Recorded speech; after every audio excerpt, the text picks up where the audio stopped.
మనందరికీ తెలుసు మనకు రెండు మేజర్ ఫెస్టివల్లో భద్రాద్రి సీతారామచంద్ర స్వామి వారి దేవస్థానం ఏదైతే భద్రాద్రి కొత్తగూడెంలో జరుపుకోబోతున్నటువంటి మేజర్ ఫెస్టివల్స్లో ఒకటి శ్రీరామనవమి, రెండోది ముక్కోటి ఏకాదశి. ముక్కోటి ఏకాదశి దాదాపుగా మనకు 21 రోజు మనం పెద్ద ఘనంగా మనం ఫెస్టివల్ని నిర్వహించుకోబోతున్నాము. దీనికి సంబంధించి ముక్కోటి ఏకాదశి అనగానే చాలామంది దేశవ్యాప్తంగా కూడా ఈ ముక్కోటి సెలబ్రేషన్స్ జరుపుకుంటారు కాబట్టి ఘనంగా జరుపుకోవాలి, గత సంవత్సరం కంటే కూడా బాగా జరుపుకోవాలనే ఉద్దేశంతోన మనందరికీ తెలుసు 31 డిసెంబర్ నుంచి 20 జనవరి వరకు కూడా ఈ అధ్యయన ఉత్సవాలు కూడా జరుపుకుంటున్నాం మనం. దీంట్లో ముఖ్యంగా మనకు 31 నుంచి 8వ తారీఖు వరకు కూడా మనకు మెయిన్ దశావతారాలు అంటే రాముల వారు వివిధ అలంకారాల్లో అంటే దశావతారాల్లో మనకు దర్శనమిస్తారు భక్తులందరికీ. దీనికి గత సంవత్సరం కూడా అంటే కూడా పెద్ద ఎత్తున ఏర్పాట్లు కానీ లేదా భక్తుల్ని కానీ ఆహ్వానిస్తున్న ఏర్పాట్లు చేసుకుంటున్నాం మనం అందరం కూడా. మనందరికీ తెలుసు జిల్లా కలెక్టర్ గారి ఆధ్వర్యంలో మనకు 2 మీటింగ్లు అంటే కలెక్టర్ గారు ఒక మీటింగు, ఆర్డీఓ గారి ఆధ్వర్యంలో 2వ మీటింగ్ కూడా జరిగింది. మనకు ఈ ఏదైతే మనకు 31 నుంచి 8 వరకు కూడా ఈ అలంకారాలతో పాటు మనము వైకుంఠ ద్వార దర్శనం ఎక్కడైతే చేసుకుంటామో దానికి ఎదురుగా మిథిలా స్టేడియంలో సాంస్కృతిక కార్యక్రమాలు కూడా జరుపుకుంటాము మనం.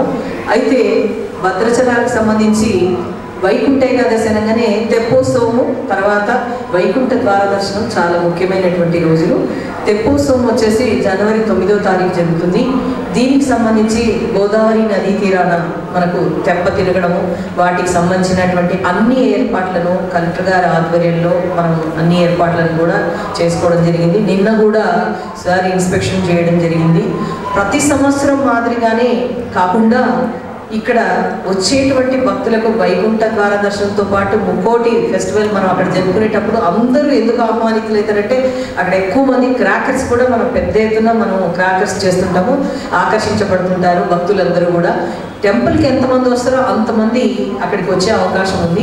అయితే ఈ సంవత్సరం సార్ ఏంటంటే కొత్తగా ప్లాన్ ఏంటంటే మనము ఎందుకు అక్కడ చిన్నగా ఒక ఫెస్టివల్ టైప్లో ఎందుకు చేసుకోకూడదు అనే ఉద్దేశంతో 31 డిసెంబర్ నుంచి కావచ్చు లేదా 1 నుంచి కావచ్చు జనవరి నుంచి మనం అది నిన్న కూడా ఇన్స్పెక్షన్ చేయడం జరిగింది.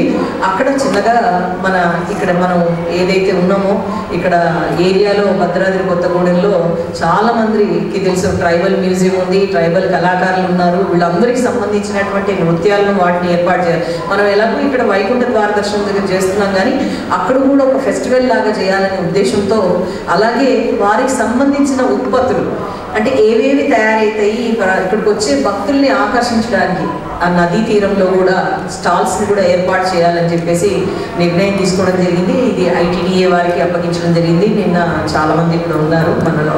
అయితే ఈ ఉత్సవంతో పాటు మనందరికీ తెలుసు ప్రత్యేకంగా తెప్ప తిరుగుతుంది. తెప్పకు సంబంధించిన ఏర్పాట్లు గత సంవత్సరం కంటే కూడా ఈ సంవత్సరం కూడా ఇంకా బాగా చేయాలి.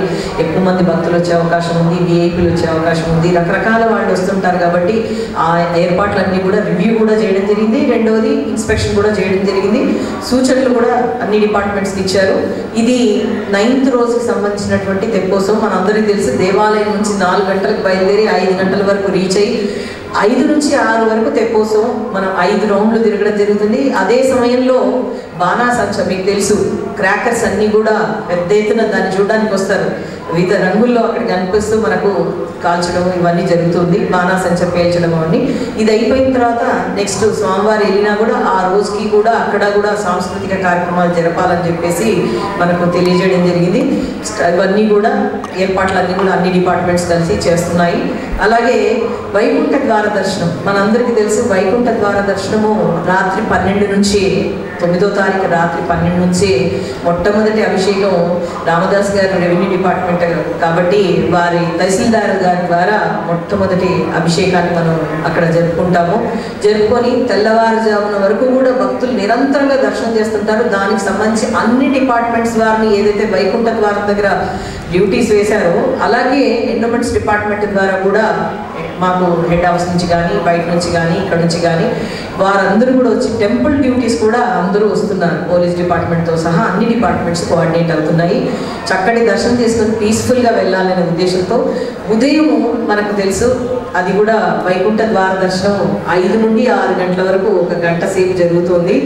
దానికి వేలాది మంది భక్తులు తరలి వచ్చే అవకాశం ఉన్నందున మనం సెక్టార్లు 5 సెక్టార్లుగా చేయడం జరిగింది. 5 సెక్టార్ల టికెట్లను కూడా 10వ తారీఖు కలెక్టర్ గారు మీటింగ్ అయిపోగానే మనము ఆన్లైన్లో మనం మొత్తం మీద 75% టికెట్స్ని మనం అందుబాటులో ఉంచాలని నిర్ణయించారు. అంటే ఎటువంటి ప్రాబ్లం జరగకూడదనే ఉద్దేశంతో అందులో 50% టికెట్స్ని మనం ఆన్లైన్లో వెరీ నెక్స్ట్ డే 11వ తారీఖు నుంచి మనం పెట్టడం జరిగింది. మాన్యువల్గా కూడా మనకు తెలుసు ఆర్డీఓ ఆఫీస్లో కూడా సేల్ చేస్తున్నారు, మన దగ్గర కూడా సేల్ చేస్తున్నారు. అయితే ఇవి కాకుండా వచ్చే భక్తులందరికీ కూడా అన్ని ఏర్పాట్లు సరిగా ఉండాలి. టికెట్స్ కూడా అవసరమైతే ఆ రోజు కూడా ఏమైనా ఉన్నట్టయితే వాటిని కూడా అందుబాటులో దగ్గరలో ఉంచుతాం. ఎవరైనా రావాలి అనుకున్న వారు తీసుకునేందుకు. మీ అందరికీ తెలుసు సెక్టార్స్కి సంబంధించినటువంటి ఏర్పాట్లు అన్ని డిపార్ట్మెంట్స్తో కలిపి మనం మంచినీటితో సహా మనం స్క్రీన్స్ LED స్క్రీన్స్ కూడా మనం ఏర్పాటు చేస్తున్నాము భక్తులు వీక్షించడానికి. అలాగే మొత్తం మీద ఇక్కడికి వచ్చే భక్తులందరూ కూడా ఎటువంటి ఇన్కన్వీనియన్స్ లేకుండా, ట్రాఫిక్ ఇబ్బందులు లేకుండా మనం ముక్కోటి ఏకాదశి ఉత్సవాన్ని అంటే మనం వైకుంఠ ద్వార దర్శనాన్ని కూడా చేసుకుంటాము. ఏదైతే మనం 10వ తారీఖు వరకు చేసుకుంటామో అంటే 31 నుంచి పగల్పత్తు ఉత్సవాలు అంటారు. తర్వాత మళ్ళీ 10 తర్వాత నుంచి మనం జరుపుకోయేది 20వ తారీఖు వరకు రాపత్తు ఉత్సవాలు అంటారు. ఇవన్నీ కూడా ఎవరైతే ఆర్జిత సేవలు కడతారో వాళ్ళ దగ్గర స్వామివారు వేయించేసి చేస్తారు. అలాగే వైకుంఠ ద్వార దర్శనం రోజు కూడా స్వామివారు వైకుంఠ ద్వార దర్శనం పూర్తవ్వగానే మనందరికీ తెలుసు పల్లకిలో సేవ వారు వెళ్తారు. మనకంతా తిరిగి వచ్చే తర్వాత స్వామివారి దేవాలయాన్ని చేరుకుంటారు.